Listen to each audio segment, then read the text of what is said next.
Welcome back, ladies and gentlemen, to the Layman's Law School, where three Southern gentlemen lawyers sit around and talk about the legal issues of the day. Today, we're going to be talking about Karen Reid and a recent judicial decision that sort of decides the fate of her motion for a mistrial. She was charged with 3 different counts in the murder of Officer O'Keefe. And it turns out that after the mistrial, that some of the jurors came forward and claimed that they had actually reached a unanimous verdict on 2 of the issues, and because of that, we had an appeal to the Judicial Supreme Court for the state of Massachusetts to make a decision about what we call double jeopardy, and that's what we're going to talk about today a little bit. It's double jeopardy first. And then we're going to go into what happens when you have a deadlocked jury and how a mistrial is declared and why, and then what that means eventually for Karen Reid in this case. And I know that you have been dying for some news to come out like this, as much of a Karen Reid aficionado as you are. Yeah, well, I mean, it's been quiet for a while, and I followed the case intensely. I had some strong opinions about it, and it ended exactly the way that I thought it would end. And I'm not sure it's going to change too much the second time. Yeah. It's just going to be long and boring. Listen, Chace is very excited because the Karen Reid case is back, but I'm excited. I'm almost giddy. Yes. Like my hands are just so I'm so excited I'm like shaking. We've missed him. Yeah, well, he's back, number one. And for the special occasion, Chace, not only did I bring you a Bud Light, but I brought you a tall boy. Oh, wonderful. Shawn, I wouldn't Happy leave you Friday. out. Happy Friday. I know you missed it, and they're not extremely cold. I mean, these are like sitting in the shade, and it's, 40-something degrees outside right now? Sitting in the shade. So they're not warm, but they're not quite They're cold. pleasantly chilled. Happy Friday. Happy Friday. Happy Friday. Bye. Glad to have you back. It's good to be back. So good. It's good to be Not back. quite soup. Oh, my God. Not quite iced tea. Yeah. Oh, it's fantastic. I'm lost for words. So, It's worth it. It's worth it just to see that. So let's just talk real quick about, this whole thing is based on the idea of double jeopardy. What is double jeopardy? It's a movie with what's her name? I can't remember the people in it. Tommy Lee Jones was in it, I believe. Brunette. Her mom's a singer. I can't remember her name. Ashley Judd. That's Ashley Judd, double jeopardy. That's your double jeopardy. No. Not Double jeopardy comes from the Fifth Amendment and is made effective against the states through the 14th Amendment, and it basically states that once you have been tried and either convicted or acquitted, that you cannot be tried or convicted again of that same crime. And that's Probably a good constitutional rule that we have. Yeah. But I think a lot of people misinterpret it because, and Shawn, you know this better than anybody, is that you can have a case that's tried and a decision is made, good, bad, or ugly, in a state court, and then a federal court. If you have a violation of a federal charge, like you can be tried again federally. Sure, correct? and it just has to do with the government, the sovereign. The state of Georgia couldn't charge you and try you on a case and then get a not guilty verdict and then turn around and try you on that same charges. Right. But often we see cases that are pursued in a state criminal justice system that result in one way or another, whether it be a conviction or a non-conviction, and then there's still a prosecution, federally. Right. Usually for civil rights violations, things like that are a little bit different from the criminal charges that are pending in the state court types things. So it does happen, but in a large majority of the cases, it doesn't happen because it's it's kind of a waste of resources. Yes. A person gets charged and convicted in a state court and gets 20 years in prison. What's the benefit and what's a wise use of our tax dollars by charging them federally and giving them another 7 years on some type of federal charge. Go ahead, Jay. So double jeopardy is the general rule. You can't be tried again for the same crime. Right. But the exception to the rule is a mistrial. The mistrial. Okay. Well, one more clarification on double jeopardy that I think people often misinterpret, and probably due to the movie Double Jeopardy. It is the same facts. It's not the same charge. And what I mean by that, in the movie, Ashley Judd is accused of killing her husband. And I believe, if I remember correctly, she was sentenced. She gets out after she served her sentence, and her husband, indeed, was not dead. He had faked it and blah, blah, blah. His disappearance. And so the point of the movie is that she could just kill him at any time and would never have any charges because it would be double jeopardy. Well, that's not true. It's the same charge, but it's a different set of events, different set of facts, different set of circumstances. So then you can be charged again. So even if she, in the movie, served the sentence of killing somebody who did not die and then later went and killed him, well, she's going to be charged and be found guilty again. So, sorry. Go ahead, Chace. So, you can't trust Hollywood is what Reid is saying. But it makes people think that you can. So, throw that out there.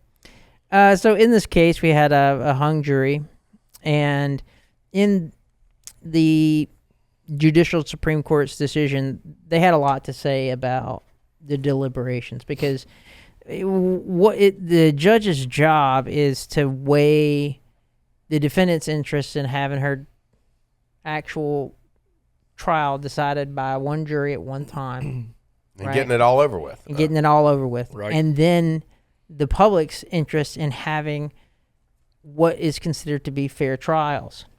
And what became at issue in this case was whether or not we were coercing or forcing people to stay in this jury room longer than necessary, and to a point to where they were willing to do or say whatever.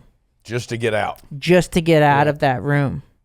Right. So the judge mentions that they were in there several days, 28 hours, and that they submitted 3 notes indicating that they were hopelessly deadlocked. And explicitly stated that any further deliberations would force jurors to compromise their deeply held beliefs. So these are important words because, and I was very surprised at how eloquent these notes were that came back from the jury. I'd be surprised if there wasn't some sort of legal training that was at work. Somebody was a clerk. Somebody was a paralegal that wrote some of this stuff. But it was made pretty clear that if they were forced to stay back there any longer, that they were going to have to compromise some of their strongly held beliefs. And I think that is important in that your goal is not to have a verdict that is coerced in any way. So the defense's issue with this whole thing, though, is that the jury apparently was completely in agreement on 2 of the counts. Right. Allegedly 2 of the counts. And one thing you talking about the keeping people in and making them deliberate and all that. The presiding judge has an extremely difficult job when it comes to that.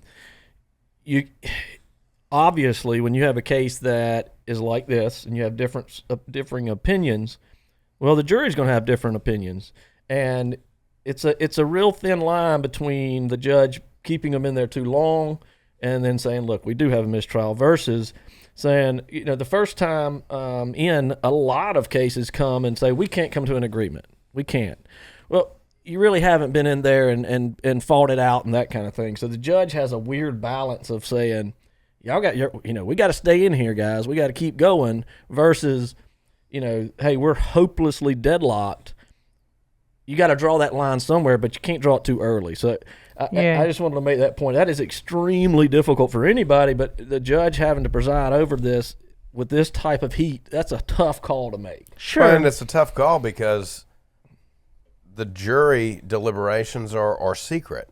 Mm-hmm. The judge doesn't really know what's going on in there. None of the parties, counsel for the parties, know what's going on there. So when they go in there, the point of deliberation is for everyone to discuss the evidence what they think about the evidence and try and convince other people that that's what the right result is. As a result of this evidence and the law and the facts that we've seen, this is what the result is. And then, oh, you disagree? Why do you disagree? And you say the facts and things that have you on the fence or make you have a different opinion.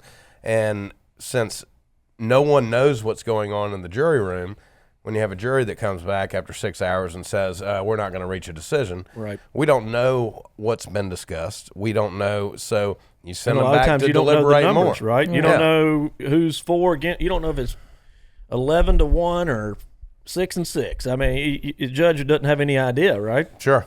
Yeah, and in this particular case, the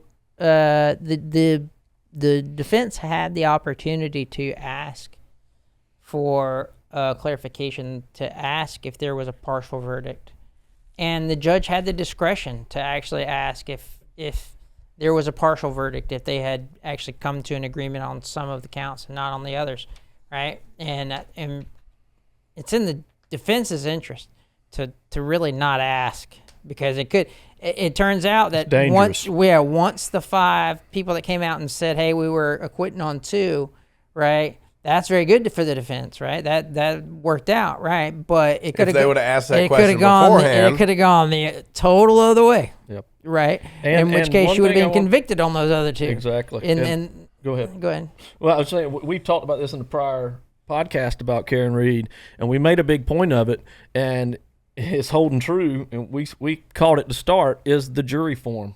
That was a huge ordeal and a huge problem, and that is some of the issue, is that the way that jury form was written, I, as a defense attorney, would not feel comfortable saying, did you come to a conclusion? And, when I got a hung jury. So because the way it was written was kind of misleading, and it kind of jumbled things together. So you don't really have a clear understanding if the jury was clear on those 3 different entities, those 3 different charges. So if I'm the defense attorney, I don't ask for it. I don't ask in open court about it, even though you have to, which is stated by the Supreme Court. But I would not have, because of the risk. What do y'all think? Would y'all? You, as a criminal defense attorney, when you have a client who is on trial for a murder, you want any result except for a guilty conviction. Right. So if you have tried a case for weeks like these lawyers have, and the jury's deliberated for several days, and there's an opportunity for you to end it without a conviction, you end it. Right. That's a win. Yep.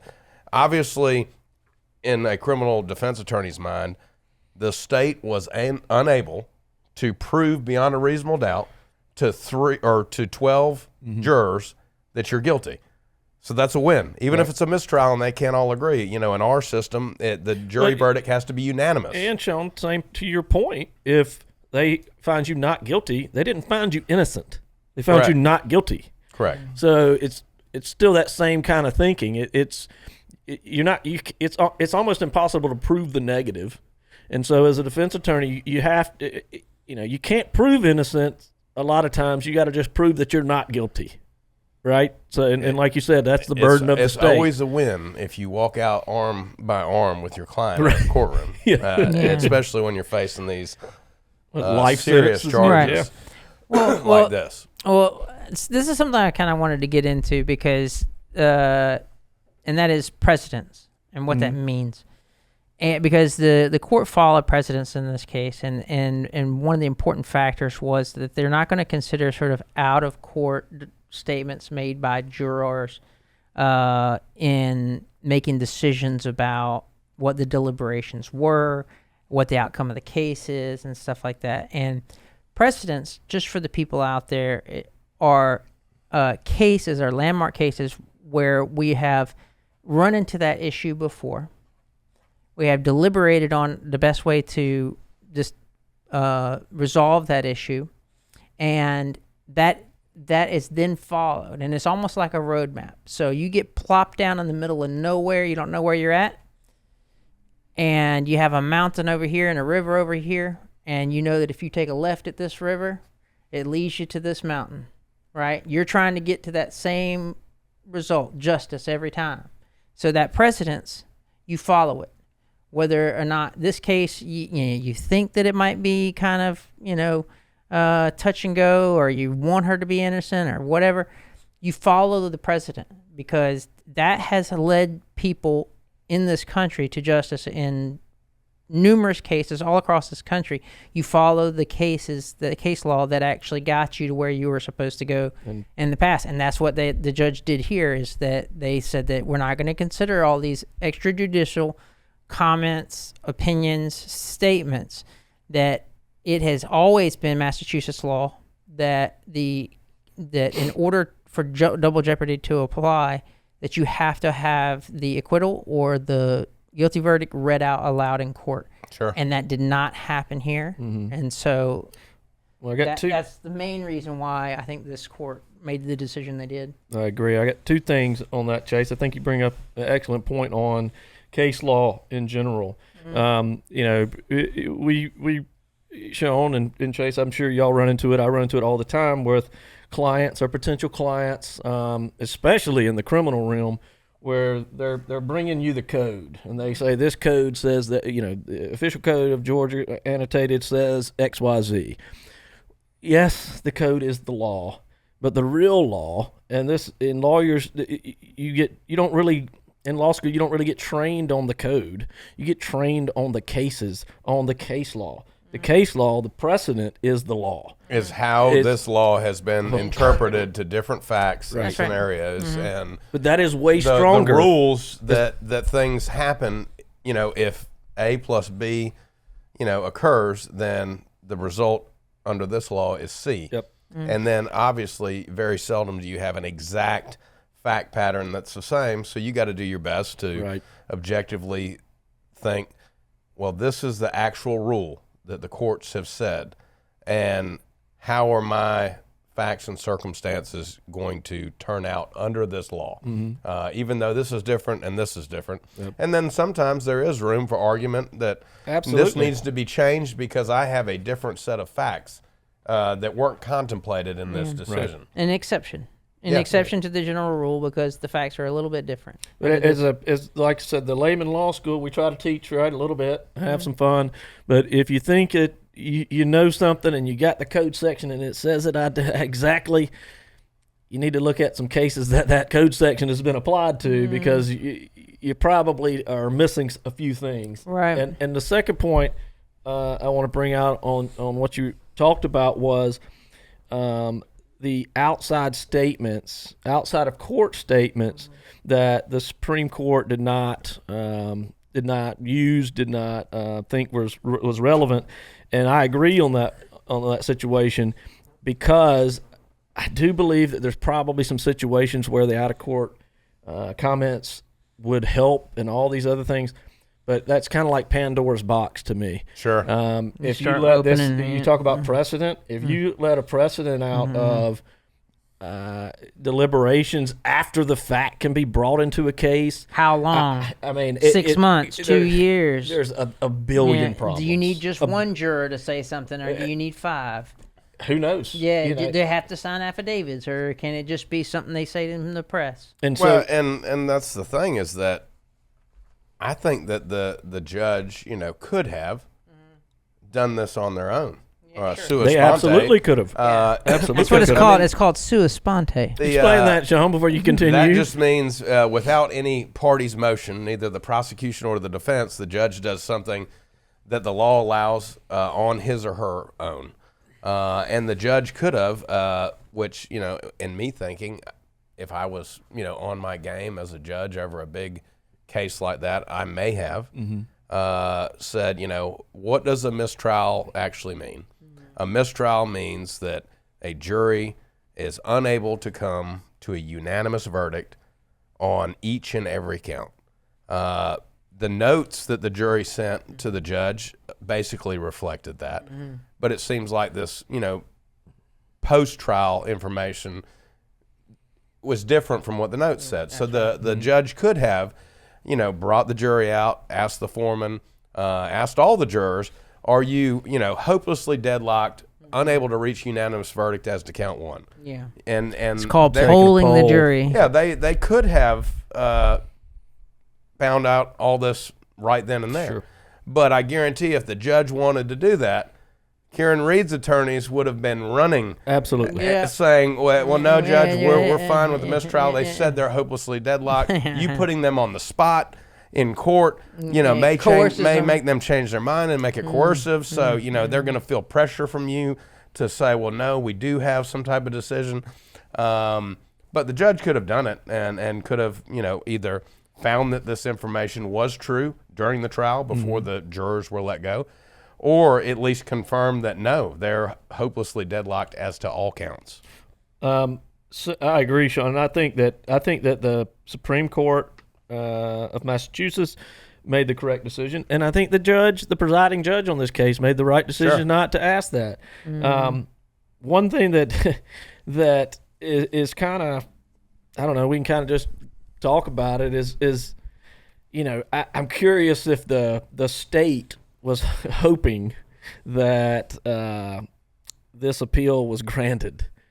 Because if it was granted, then they go, "Hey, we can't really try this case. We got a lot less work to do. Yeah, we can still try that. Yeah, but now the state knows that they're getting their butt kicked at least on 2 of the 3, and more evidence has come out and on and on. So now, but they've made a promise to try this case to their people, and so it just looks worse and worse. And then you go, "Hey, Mr. Prosecutor, go win this case. Good luck." We got to remember who the prosecutor is working for. They're working for all of society in Massachusetts, and I mean they're working on behalf of a victim. Obviously Officer O'Keefe.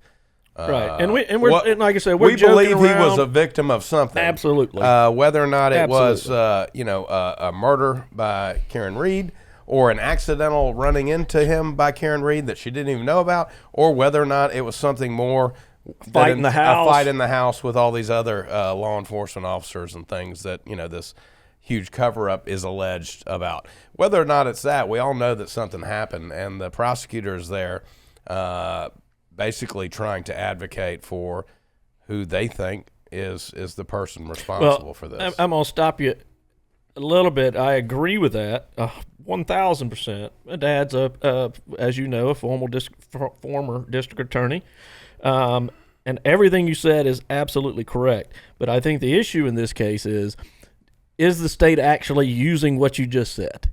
Do they actually believe that Karen Reid? That's why this case blew up. Sure. Are the people that are in charge actually using the facts correctly?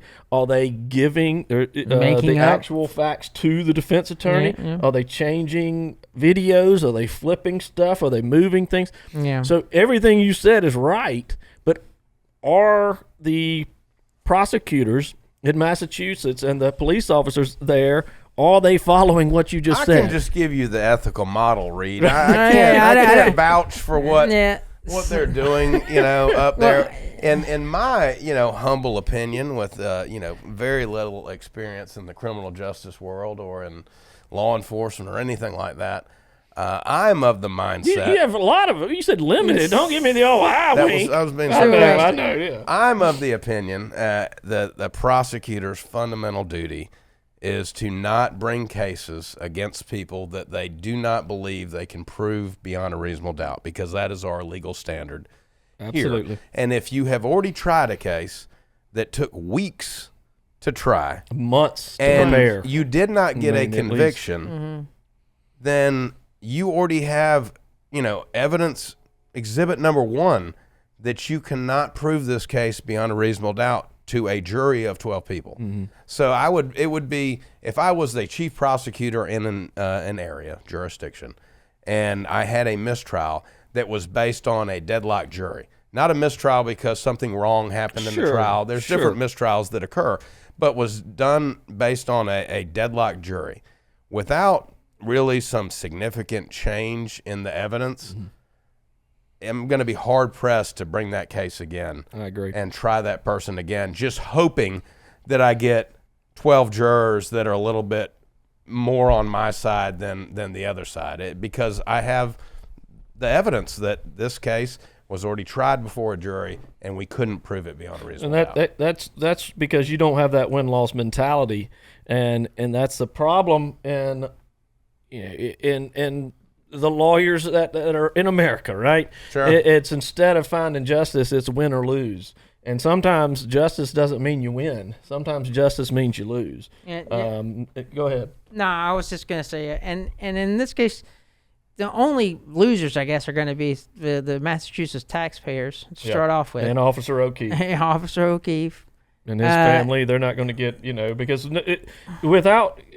I don't think Karen Reid is guilty. I don't think they're going to charge. I don't think they're going to try the case again. But I don't think anybody else is going to be tried. I think they probably are going to try it again in April. I don't know how successful they'll be, but let's just talk about what some of her options are after this decision. So she does actually have the option to go before the Supreme Court, because this is a constitutional issue. The United States Supreme Court, right? But I think her defense team would be better off preparing for her defense rather than any sort of argument before the Supreme Court. And that like 1% of the people that petition the Supreme Court actually get before the Supreme Court. And this is not a novel issue. Well, and it just depends on if they want to delay the proceedings more because they have more work to do, or maybe, starting a trial on April 1st, or at least around here in Augusta, Georgia. The first full week in April is always Masters Week here in Augusta. So I would never want to start a case on April 1st, but they're constantly getting more and more evidence in. And they're constantly trying to get more evidence from the great prosecutors of the Commonwealth of Massachusetts, and they're still getting that. So it really depends on what that evidence is, whether or not they need more time to explore and hire experts to look at, whether or not they want to try the case. Yeah, and Chace, you've followed this case pretty intensely. Without anything else, like Shawn just mentioned, without facts that were not present in the first trial, how do you believe that there's any possible way of a conviction? Yes. Yeah, I do believe that, and it all comes down to approach and credibility. In that, you had a prosecutor that looked like he was going in there to do a blue collar job, to just be stamped in paperwork, right? Not passionate about his case at all, right? And one that did not recognize the weakness of his certain parts of his case. And what we are always taught from Victor Hawk, Big Hawk Law, is you find the high ground and you stay there. And it just so happens that's also in the 5 Rings. Miyamoto Musashi, who wrote the book of the God 5 Rings. You. Yeah, yes, thank you. He wrote a book about Bushido and the art of war, and you find the high ground and you stay there. And in this particular case, there are a ton of red flags, all pointing to her, right? And he should have stuck and focused all of his energy on convicting her of the crime that the most red flags stood out on. And I think that if you have a charismatic prosecutor that tries a case and they're having a different prosecutor come in, if that person stays on the high ground of the most damning evidence against her, even if it's on the lesser charges than what they actually want, I think that they do have a good a chance of convicting on some of the lesser charges and not the actual ones where there's any sort of intent. Right. Well, I will say this though, Chace, to add to that, I agree with you on there's a chance that these lesser charges, but I think everybody needs to remember too that testimony is already out there, right? So this new attorney, this new prosecutor may be the best prosecutor in the entire world. I don't have any idea. Maybe the most charismatic. Maybe everybody loves this person. I don't know. But the bell's kind of already been rung because this this testimony, these things about the balloon butthole and all that crap is still out there. And it is still, you can't change it. And you can just, if I'm the defense attorney, I'm going over that time and time again. I don't know how, as a prosecutor, you can clean up this case enough to make it where you're going to conviction with the things that have already happened. Sure. So like this whole partial verdict thing isn't going to happen again. No. We know that. Sure. For sure. So let's just say, for instance, they already know that, okay, we're cooked on 2. Let's focus on the 1. Yep. Right? Let's focus on the one that they may even drop a charge. They might drop a charge. That we'll focus on the 1, and we'll get some sort of conviction against this woman and be done with it. And they'll focus all their time, effort, and energy on that instead of like spinning their wheels on some of the evidence that they were trying to use to convict her of the more harsh crimes. And that's a winning prosecution strategy, I think, that they could use in the case. Whether they should or not, it's a tough one, because we got a guy, an innocent man here, who's died, and we've got some very, very unusual circumstances. A lot of police involvement, a lot of police misconduct, some misconduct by the actual prosecution in handing over tampered evidence late during the middle of the trial and stuff like that. And so regardless of whether or not she's convicted, it's really the whole thing has a stain on it because of that, because of all that misconduct that's occurred. That's really something that, some of this appeal process helps them have more time to bring that to light. Yeah. Because regardless, when you are trying to strike a jury, everybody in Massachusetts has heard about this case. Yeah. I mean, we're in Augusta, Georgia, and we're talking about it. The longer the case goes on, and the more news articles there are about, the defense has filed a motion to compel evidence that they should have produced in discovery before even the first trial, and people read about that. The more that they have, disdain or apprehension about the law enforcement investigation that took place, as well as the prosecution that's going on. And, those people sit there and who get on the jury and say, well, yeah, I've heard about it, but yes, I can set aside anything I've heard and make a decision based on only the law that you instruct me, Judge, and the facts that I see here at trial. Well, consciously, they might want to believe that, but subconsciously, I believe some of those people are thinking, they better come up with some really good evidence to convince me after all that I've heard in my mind about how weird this entire investigation and prosecution has been. And on top of that, Shawn, combine that with the general political landscape right now, where there's basically zero trust in the government and what they're doing. So, and that trickles down even into, smaller situations, being the district attorney's office or the judges and public defenders. That public opinion of not trusting what the government is telling you. Oh yeah. It filters through all of it, and so I have a hard time believing that unless there's evidence out there, which there very well may be, that wasn't presented that is positive for the prosecution, that wasn't presented in the first case, I have a hard time believing that this is going anywhere. And I know that, Chace, you said they're trying it. I just don't see it. And maybe I'm wrong, but I don't think it's going to happen. And I think if it does happen, I think they're going to be embarrassed, they being the prosecution. All right. Well, you heard it, ladies and gentlemen. Me and Reid disagree. I guess we'll just have to wait. Wait till April 1st to see this trial. That's right. We'll see who's right. I did put a caveat on it. I said if it does happen, I think they'll be embarrassed. Yeah. So, well, there you go. That'll do it for us this time on Layman's Law School. Thank y'all so much for tuning in. And if you enjoyed it, like and subscribe. See you next time.